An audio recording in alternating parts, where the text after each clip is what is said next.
All right, look, we back in topic talk. What y'all really want to talk about, man? Well, we got the topics right here, man. Once again, I hit y'all up on Twitter. Y'all hit me back with a couple topics. And here are the topics that we got. So the first one that we got from Faded Tim said, "What is the most wild thing you have saw that made you think this person needs to go outside more?" Well, seeing as that we've all been quarantined, honestly, like a lot of people are kind of showing that they've just never been outside before in general. So the wildest thing that's happened in my general view, Fats Discord has a bot in there. It's like a bot where you roll for certain things. It's a bot game or whatever, right? And you roll for certain like characters and whatnot. So people like try to collect their, most of their favorite characters. Like I was rolling on it for a little bit. I was just collecting game characters, but people try to collect their favorite characters from like anything. There's anime on there, there's games on there, there's pop culture, all kind of stuff can be put into the bot. So,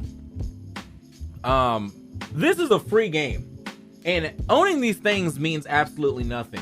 But some people in Fast's Discord took it so seriously, like they would be like calling you out your name over like certain, like you grabbing certain characters and whatever. And that was on my wish list, you bitch.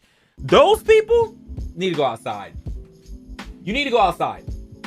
Like, if you are that pressed over a PNG, you know what I'm saying, a JPEG of a character that you can literally Google search and control, you know what I'm saying, like, or fucking, you can control shift see it, you can right click and save it. Like, you need to go outside. You need to go outside. I'm not there for that, bro. That joint made me stop playing immediately. I was like, oh, y'all play like this. Okay. So, yeah, I'm good. That's a definitely big go outside moment. You know what I'm saying? Like, I just, once you start caring about shit like that too much, you need to go the fuck outside. Anyway, moving forward, our next topic is from Origin Form. He says, people are pretty mad about the Chadwick Boseman NFT. They're doing and giving out in gift bags. The girl saying sus in anime, if that helps. I did not know that was a thing. I'm gonna have to go look that up at some point in time. But the Chadwick Boseman NFT, I had to go do some research about, and I found this tweet. Okay, found this tweet where it says, "This is the guy who made it, Andre O'Shea, and to immortalize an artist is to honor them with art. I was tasked to create a tribute NFT for Chadwick Boseman for the Oscars. Bringing this piece to life has been one of my most challenging, rewarding experiences as an artist. Bidding on Rarible, I don't know, I guess Rarible.com begins tomorrow." And then he says the buy price for this is now at 1.2 million. I want to stress the importance of this because it is a price point that black artists in the NFT hasn't been able to reach yet. We have the opportunity to create real history with this piece. Also, 50% of all proceeds will be donated to Colon Cancer Foundation. The goal is to donate 10K colorectal exams undeserved communities. We can change lives with this NFT, right? And then someone said that he basically took this royalty-free license for $50. This 3D print and made it gold, and he's about to make $500,000 off that, right? And so, of course, obviously, people are memeing on it. Here's an NFT for free. You wouldn't screenshot an NFT. And one guy down here said that they actually hit him up for the same thing, but it wasn't half. Or it wasn't half. It was all. So I don't know where the half came from or whatever. But yeah, people are really mad about this. And I guess my idea on it, honestly, is that, like, I understand that, art is used to immortalize people, but it was everything surrounding it that really messed it up. So, not only was that, I feel like that, swag bag of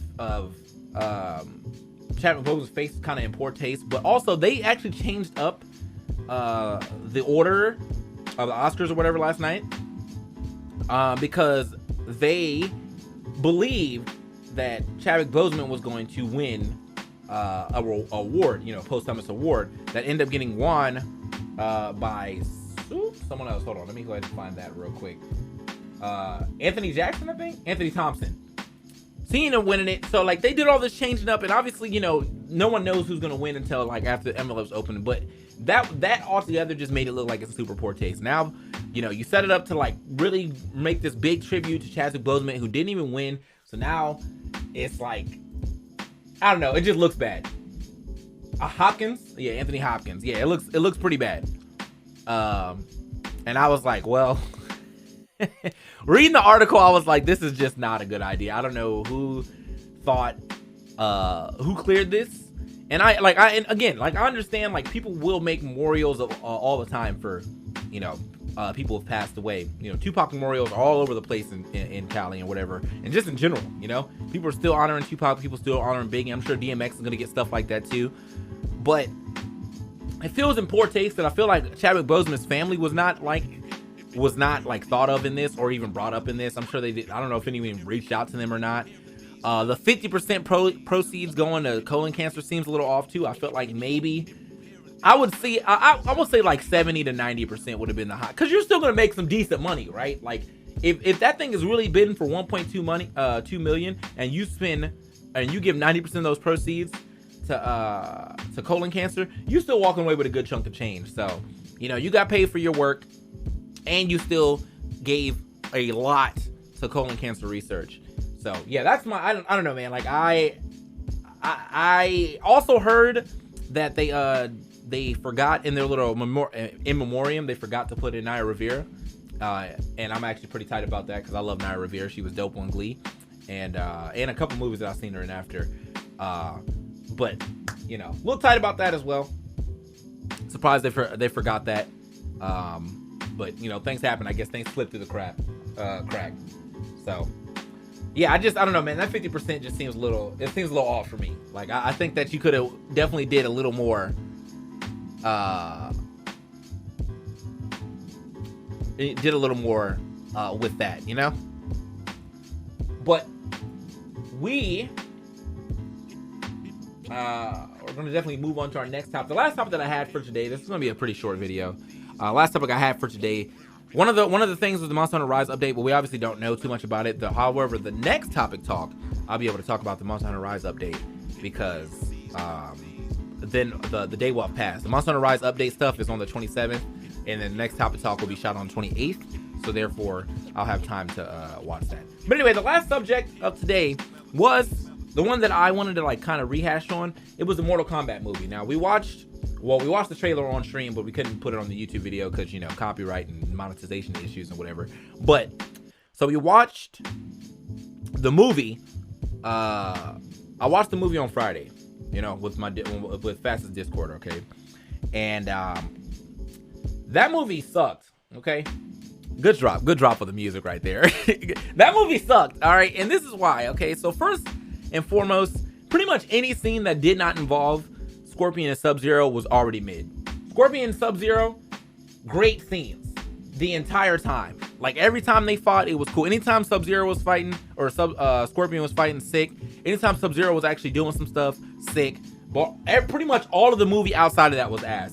And so I would say, I think maybe about 25 minutes of an hour and 30-minute movie was enjoyable. Outside of Kano's performance too. Kano really did well for every scene that he was in. He was, you know, comedic relief and all that good stuff. But outside of that, yeah, the main character is pretty whack.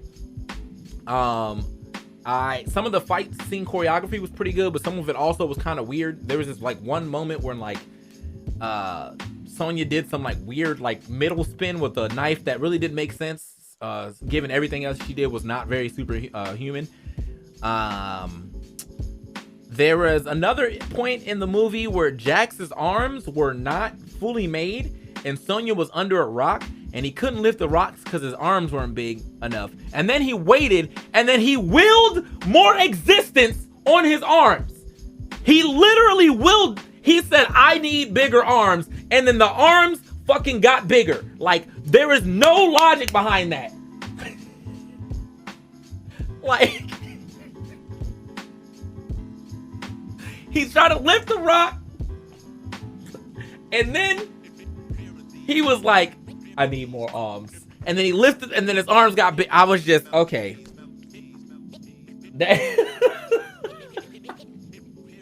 That I almost turned the movie off during that scene, bro. I promise you. So, but yeah, man. So like the final fight was good until there was like one interesting part where like logically it doesn't make sense. So Scorpion and Sub-Zero fighting, whatever, they're doing the thing. The whole time the main character, who is Scorpion's son, or whatever, is duffing the ice because he's trying to get his family out the ice, right? They end up doing a 2v1 fight, and halfway through the 2v1 fight, he turns around and starts duffing the ice again. But like, this wasn't at a point where like they had subdued Sub-Zero at all. He just started duffing the ice, and it was like the dumbest shit I ever seen. Like, you're in the middle of a fight, right? You know what I mean? You and your dad are going in, y'all doing some nice little tricksies and whatever. And then he just like, he left Scorpion to like, fight Sub-Zero by himself. Well, Sub-Zero was kind of handling him too. And he just turned around and started duffing the ice. And because he started duffing the ice, Sub-Zero got a free hit on him. So like, I didn't understand that part like at all. Like, the more I think about it, I'm like, the choreography of that fight in itself didn't make sense. Like, it, when the choreography was good, it was really good. But when it was bad, it was really bad. I don't even say, like, I feel like when the choreography was good, it was like expected. But when it was bad, it was really bad. There was a point where like, Jax refought a dude that he lost to earlier. And when he swung the hammer and Jax punched it, the impact was so small. Like, I don't know, it just didn't feel, like the hammer swing was very slow and Jax's punch was really slow, and it just didn't feel like there was any impact on it. So, yeah, the Mortal Kombat movie was pretty ass. His dad? Oh, okay, his ancestors. Okay, but yeah, like he's a descendant of that clan. So, yeah, I don't know, man. Like, I'm just, I feel like I need to go back and watch the old one. I feel like I need to go back and watch the old one again. I know a lot of people were like, it's a Mortal Kombat movie, like it's just supposed to be action. That's not fucking true. If you ever like look into Mortal Kombat, the lore runs deep in that game. It is a very lore heavy game. That's why they have story modes and all that other good stuff. That is a lore heavy game. Like, yes, there's going to be a lot of fighting for sure. But no, that game has mad lore. And I did like some of the references too. I saw Kodokan was referenced in things like that. They brought in some characters that weren't immediately recognizable, like unless you play some of the newer versions, which was pretty cool. It wasn't just like Mortal Kombat 2 and that's it. Like, yeah, of course you had your Sonya, you had your Jax, Kano, which another thing I had an issue with. So Kano didn't have the, he didn't have the bionic eye or whatever, right? He just willed a laser beam out of his eye. Like, he was that angry that he shot a laser beam out of his eye. So later on, he fights Sonya, and Sonya short circuits an organic laser beam. And I don't know how the fuck she did that.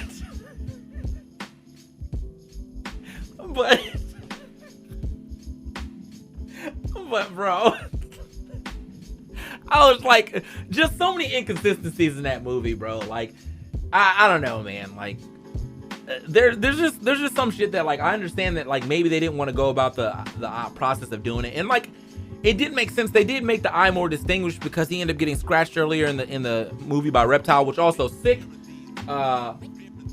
play right there. By the developers for how Reptile looks. Reptile looks pretty sick, so I give that up, and whatnot, or the producers or the all those people.